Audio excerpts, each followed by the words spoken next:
This one is from Abraham Velasquez. He says, Dr. Sugrue, I feel it's all too easy to get lost in thought and overthinking when reading too much philosophy. How does one step into the mode of action? Is it simply to walk away from reading and out into the world? Well, no, I have to say it isn't. If you want to step more directly into the mode of action, you could flop on the floor like a fish. Those are actions. Action is not an end in itself. Action towards what purpose? In other words, just doing things for the sake of doing things, well, why not dig holes and fill them in? So unless you have a reason for what you're doing, unless you have a goal of self-creation, and self-creation with reference to virtues external to you, action for its own sake might cause you to be a saint or a murderer. It doesn't by itself answer the crucial question of moral valence. Now, I understand that Marx says philosophers have changed the world, have interpreted the world. The point is to change it. But I don't think that's true, because it's only a partial truth. There's more to the truth than that. So, you know how when people are sworn in to give testimony, to tell the truth, the whole truth, and nothing but the truth? I think Marx is telling us the truth, in the sense that the purpose of theory is action. But I don't think it's the whole truth. In other words, action, if it doesn't serve some purpose, like I said, you might as well flop on the floor like a fish. There's some action. So what we want is purposeful teleological action toward the realization of some good that's different from whatever whimsicalities pop into our individual heads. What we need is some good greater than ourselves, that isn't imprisoned in our ego and bound by the limits of our fingertips. So my sense is that you have a concern for the least advantaged in society. I think that there's much to be said for that. Compassion is a virtue. But what that means then is that you're not just going to do stuff, you're going to do stuff for a reason. And you're going to appreciate the fact that there are limitations even to the best intended actions. And there are also consequences that are unexpected in even the best intended actions. So the world is a mess, admittedly, and it needs fixing, admittedly. But never lose sight of the fact that we as individuals and the people we work with are also imperfect and also in need of fixing. And what that means is that, well, you have to go back to the initial question. Why am I doing what I'm doing? Or like they say in Latin, quo vadis, where are you going? And this one also has two questions. This is from Nikola Dimitrov. He says, can you tell us more about your experience with chess as well as your game with Grandmaster Bent Larson? Oh, okay. There's a photograph of that somewhere. I think I still have it, but it's in a large pile of papers. I put it away like a pack rat. But I was 17, and I had found chess in the move up to Bobby Fischer's 1972 championship. And I liked it because it allowed me to even the score with the priests that taught me. Some of them were very smart, and they were very capable men, particularly capable of talking well. And of course, they had the advantage of God on their side and theology and stuff that I couldn't possibly deal with at, 14 or 15. But when I discovered chess, the nice thing is that logic is the great equalizer, and if God didn't help them soon, it was mate in five. And I found now that, I had finally my even playing field, and that's what I like best about chess. Nobody could bring in anything else. It just was what it was. And I like the fairness of it. And I like the elegance of it too. I like the beauty of chess. It has the beauty of mathematics and also the beauty of music. The really beautiful chess games are whole and perfect in the way beautiful musical compositions are, or even beautiful mathematical proofs. So I happened to play with my club, and in August of 1974, I was 17, and school hadn't started yet, and they were having a simultaneous exhibition with Grandmaster Larson, who had, been one of the candidates in the last go-round for the World Championship, and he gave half of us white and half of us black, and I was lucky enough to get the white pieces. And he took out most of his opponents pretty quickly, and just established winning positions where it was just a technical question of, when he would force them to resign. But he was clear. I had a different strategy for trying to approach playing him, and maybe I can explain. I'm not a good tactician. I've never been good at doing the calculation that chess requires. In other words, it's not the way I think about chess is not like Mikhail Tal, the grandmaster whose style I like the most would be Capablanca, because he's the ultimate positional player, and I'm mostly a positional player. I look for general broad patterns, but actually doing the calculation for combinations, I'm pretty bad at that. Okay, the question is, if you're 17 years old and you're outclassed by, more than 1,000 points by a grandmaster like Larson, who at the time is still in the top 10 in the world, what do you do? Well, in this case, he was thoughtful enough to give me the white pieces. So what I did was this. That was like having the first shot in a gunfight. And if you know how things work with cowboys, anybody that challenges a fast gun is likely to get himself killed, because almost nobody could outgun someone who was really quick on the draw. And I knew that Larson, because he was so great, so overwhelming, had to be much quicker on the draw than I did.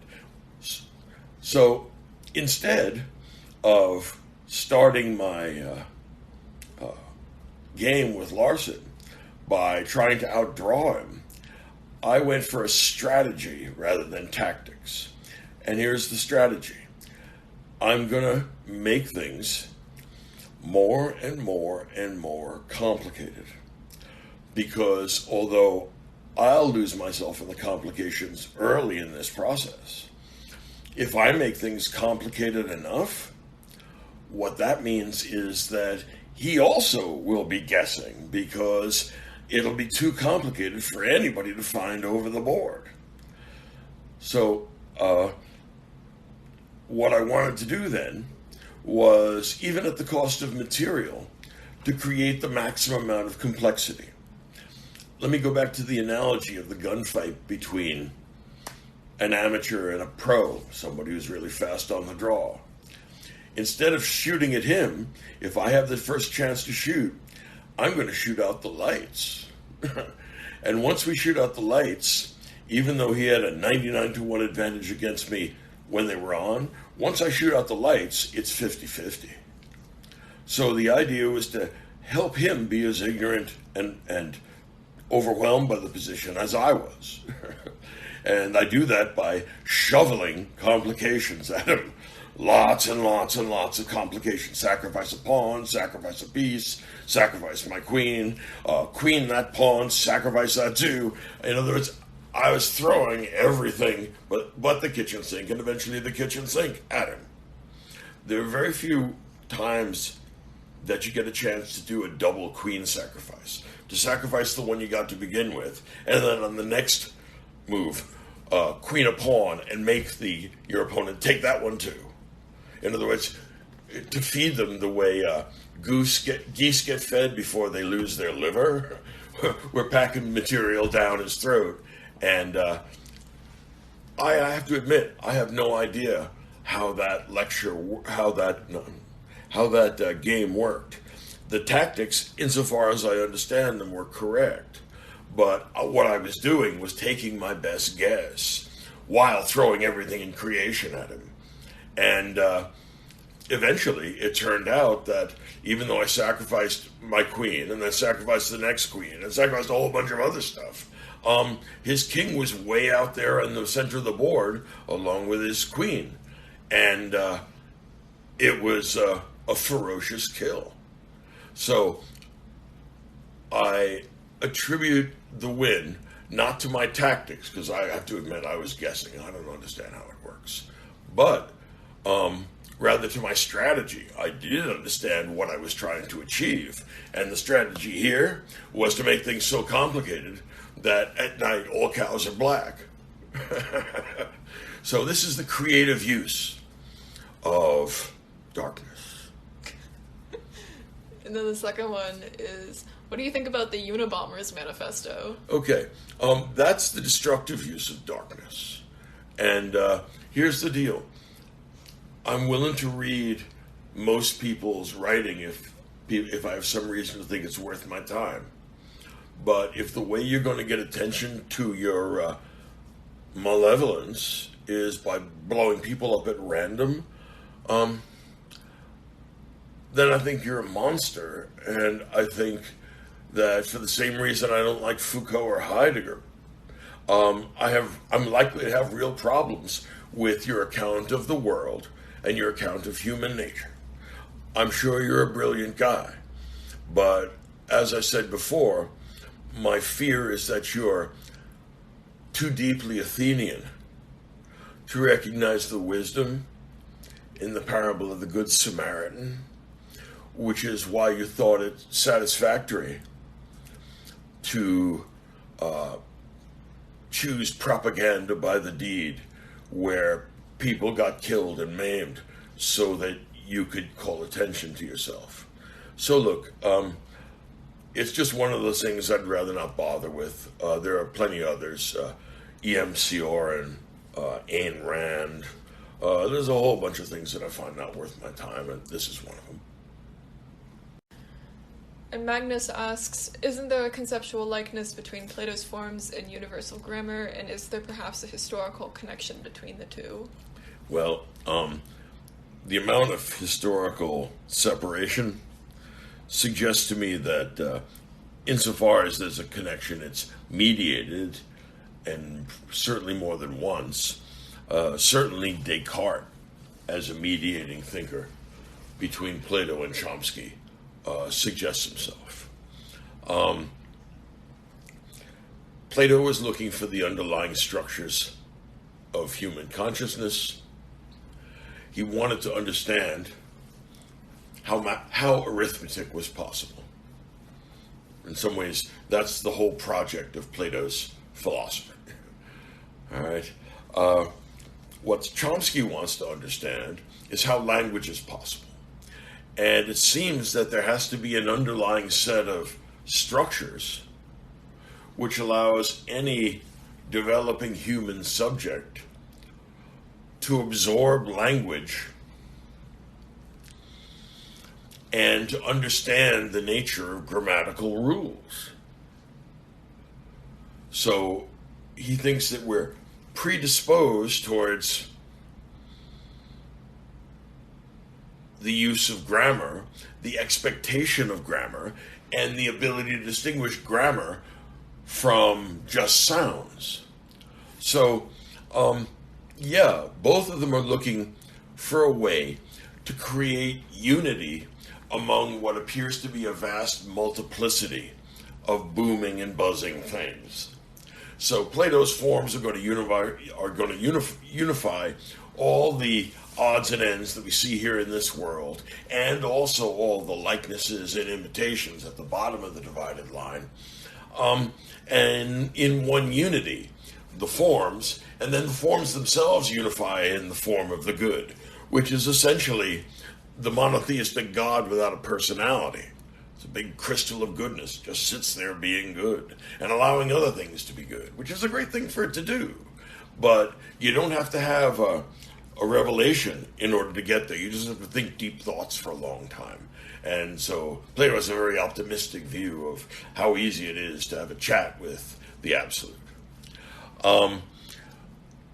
Chomsky's been criticized as being rationalistic, and it's understandable that this seems like an a priori set of constructions.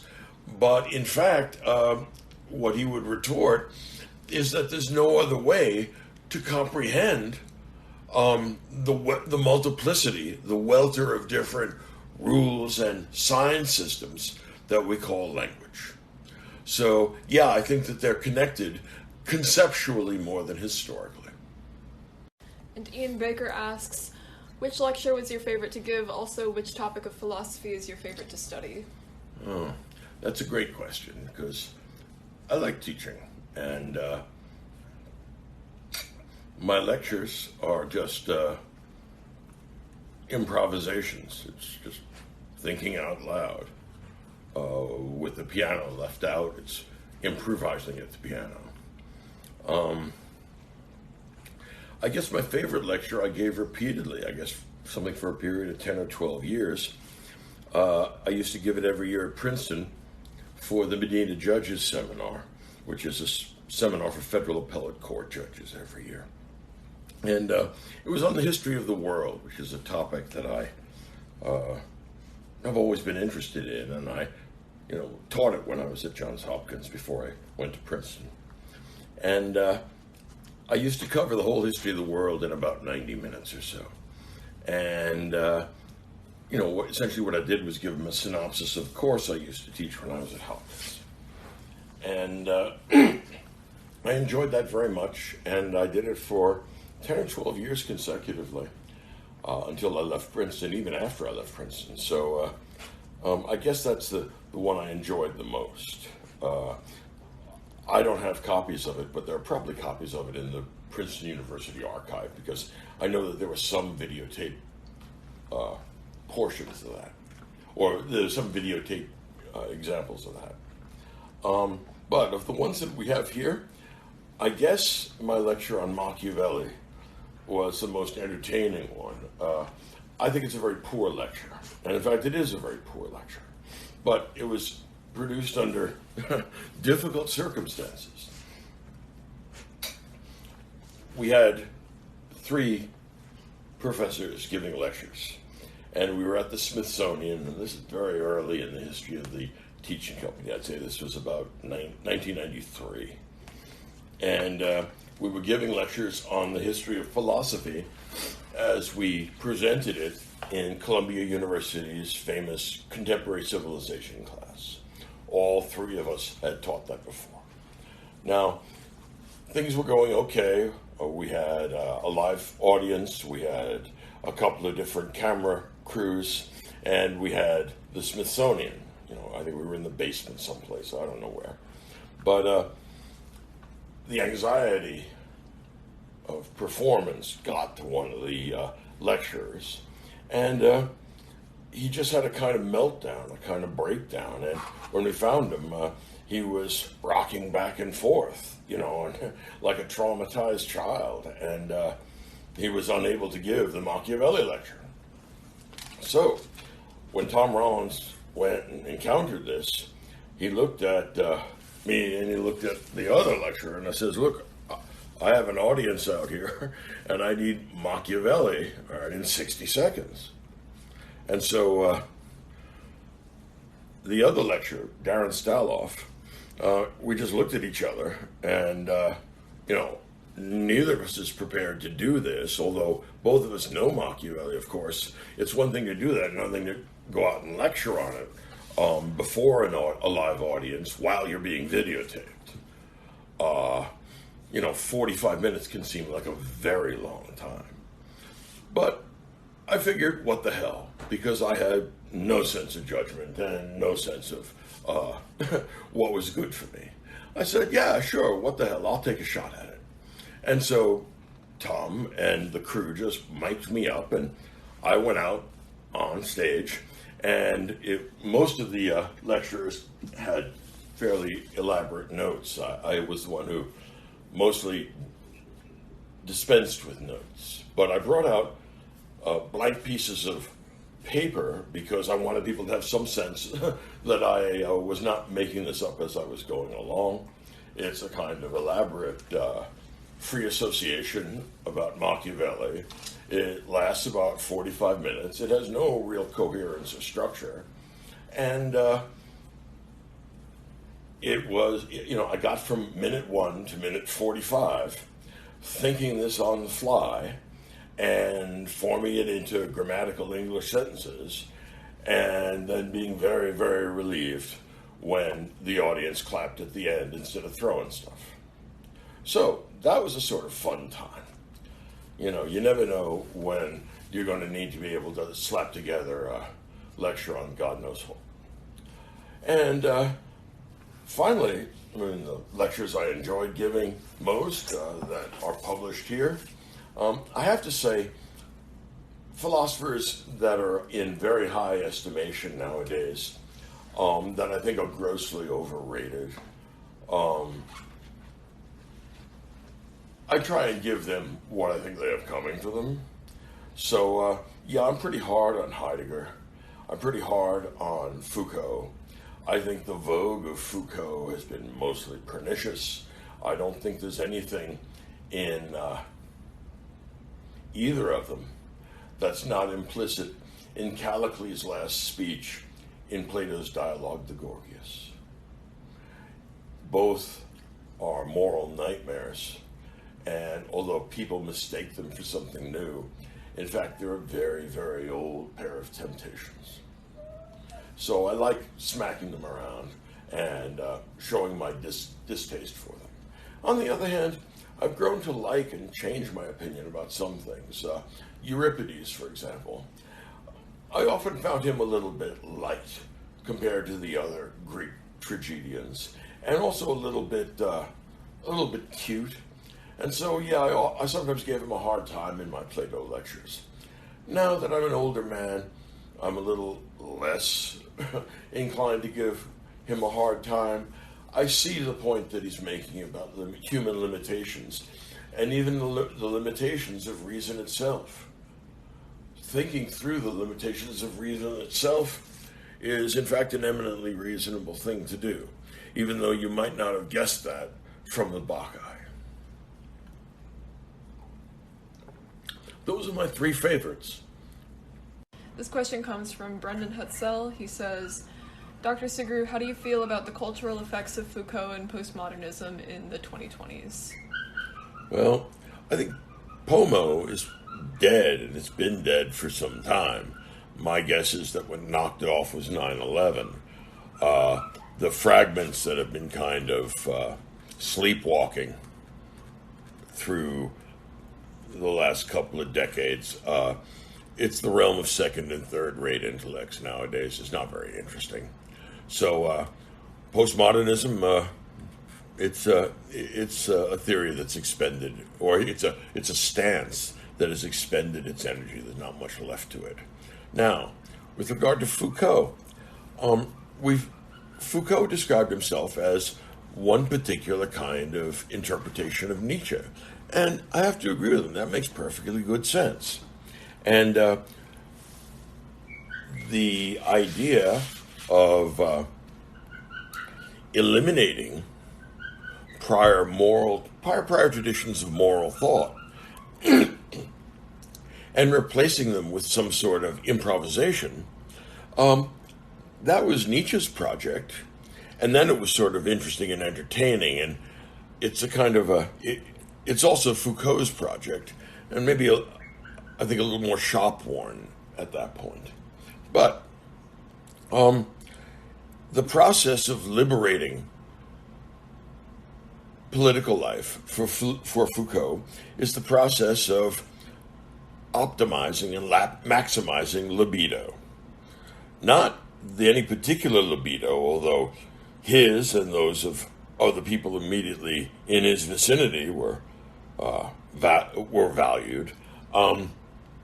He's talking more about a general abstraction. Right? Think of it this way. Rousseau, with whom he has considerable connection, talked about a volonté générale, a general will. Now, the general will is not the kind of thing you could find out by doing polls, because it's not the same thing as the accumulated collective will of the people in a society. Rather, it's what a society should be willing for itself, if it were as clever and rational and insightful as Rousseau, which is to say, this is a new retread of Platonism. Let's go back now to Foucault.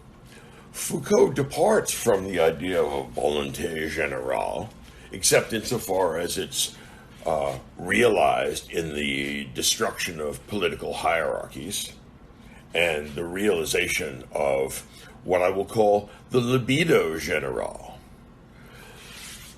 Foucault's program is directed towards the danger that somewhere, somehow, there may be some libido that's not being realized in the world. Libido becomes an absolute good, and in many ways, this is not something new, as in so many cases of pseudo immediate ideas. If you go back and look at Aristophanes' speech in the middle of the symposium, he says something like, sexual desire in the form of Aphrodite is never to be withstood. In other words, it's always to be affirmed and valorized. This is an idea that gets picked up by D.H. Lawrence, and that's what his novels are about. Well, Foucault is also committed to this in a philosophical sense.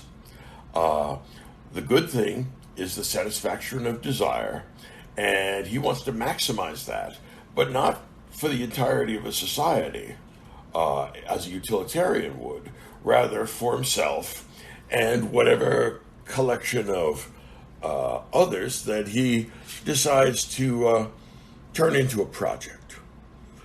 Could be a political group, could be a sexual group, could be an artistic group, but the idea is that there's an aestheticism that's being driven into ethics. And the abolition of that old-fashioned Christian and Kantian universalism at the behest of Nietzsche is going to give us an absolute focus and an absolute pursuit of the libido générale. This is the reason why Foucault turned out to have been a pedophile. He paid boys to have sex, children, while he was in North Africa, and he advocated for the abolition of all prohibitions legally against pedophilia in France. And he and a couple of other important homo thinkers signed on to that. Now, the problem here is not inconsistency. This is perfectly consistent with their general belief that no desire is to be restrained. That's their goal, because that's what they think human felicity is, the abolition of restraint on desire. This is a kind of a weird caricature of Freud in a way. So the problem that we have is that Foucault was a moral monster.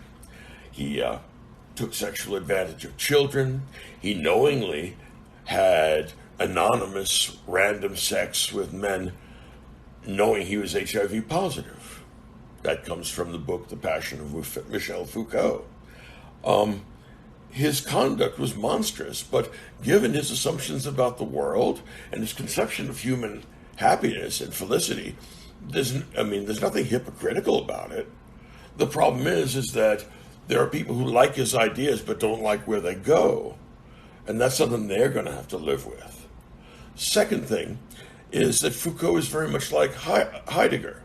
Heidegger has many interesting, if obscure, observations on the contemporary world and some equally obscure and complex discussions of the Greek world. But he was also a Nazi who turned on his previous teachers and delivered the Rectoratsrede. The reason I bring him up is that both Foucault and Heidegger had the temerity to suggest to other people that they understood how human life should be lived. And my point is that if they were right and the lives they lived are what they meant by how human life should be lived, I'm willing to walk away from that right off the top. I'm not interested in talking to everybody. On the other hand, if it's not the way life ought to be lived, then their hypocrisy is so rank that I would wonder why their hypocritical posturing should be validated, independent of the fact that they didn't believe it in their own lives and in their own case. There are two kinds of people I really loathe. One is televangelists that can't keep their dick in their pants. And the other are philosophers that don't stand up and live up to the requirements of their own philosophy. Thank you. This next question comes from Grim Reamer. He says, who is right, Hobbes or Locke? Well, I like the question because simple questions are the hardest to answer. But a simple question deserves a direct answer. The answer is Hobbes. It's not that Locke doesn't have much to offer us. He does. And it's in the same way and for many of the same reasons that Montesquieu does. But because I'm an American, I was raised in a largely Lockean tradition of political thought, and most of our institutions are organized around Lockean thinking. But Hobbes is a realist, and Hobbes is regrettably correct in saying that there is no way to separate human life and violence. And the best we can hope for is a respite from this violence in the form of civilization. But even then, this is a fragile and evanescent achievement. The danger of violence breaking out, small scale or large scale, is always there. So let's say, for the sake of discussion, that the Federalists, all right, plus Jefferson and Franklin and Washington and Hamilton and the whole rest of the crew are deeply Lockean, and I think in a more attenuated sense, but still discernible, they're Calvinists, not theologically, but in their skepticism about human nature. So they're trying to create a Lockean government based upon the consent of the governed. That's what the U.S. Constitution is.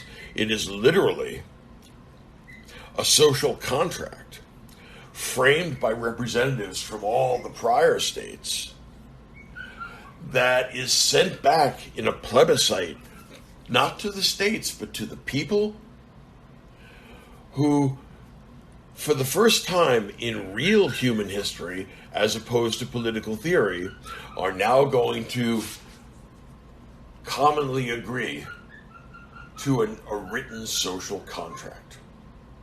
So it's a great Lockean achievement. And it's followed up by an even greater Lockean achievement.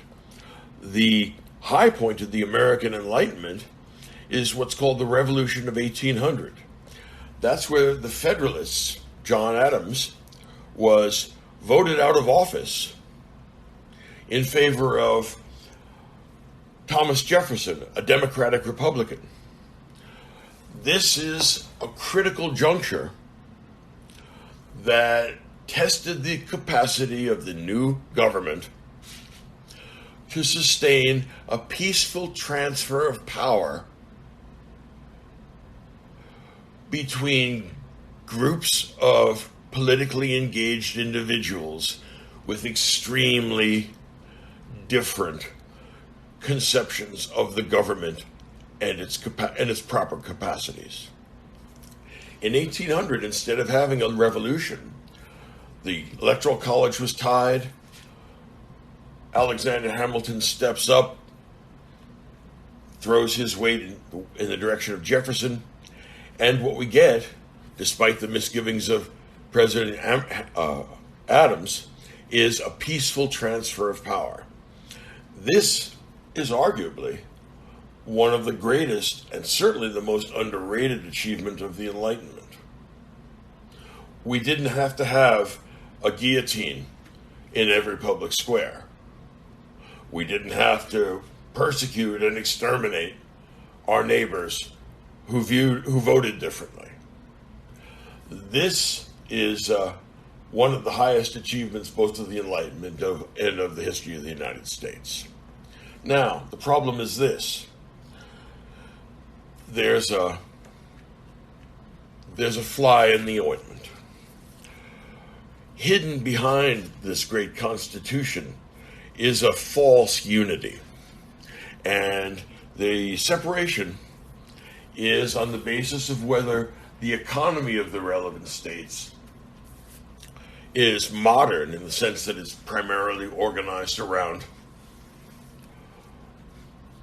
individual private property and individual farming and individual production, as opposed to slavery, which is a surprisingly inefficient way of producing things.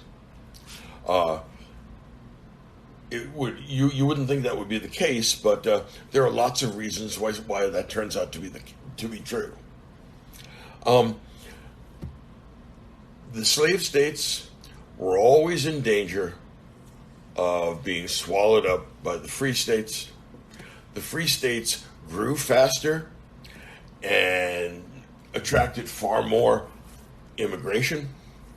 And the result of that was that the position of the slaveholding states was dwindling and was only going to get worse. It's a dangerous calculated risk that they took in 1860. Now, the problem here is this. The South was making a claim that the United States was a Lockean agreement between equals, which at all times had an implicit right of separation. Now, that's almost certainly not true. Imagine if the founders tried to, putting the Constitution together, imagine if Ohio had decided to secede. Would the founders have accepted, and did they have in mind, a United States shaped like a donut? This is not at all likely.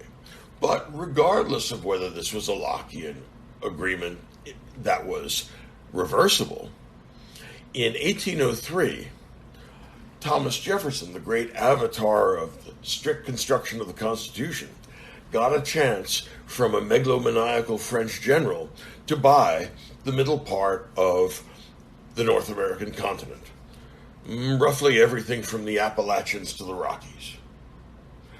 The price was uniquely low, and this was a one-time offer. This was a once, not in a lifetime, this is a once in all of human history great real estate deal.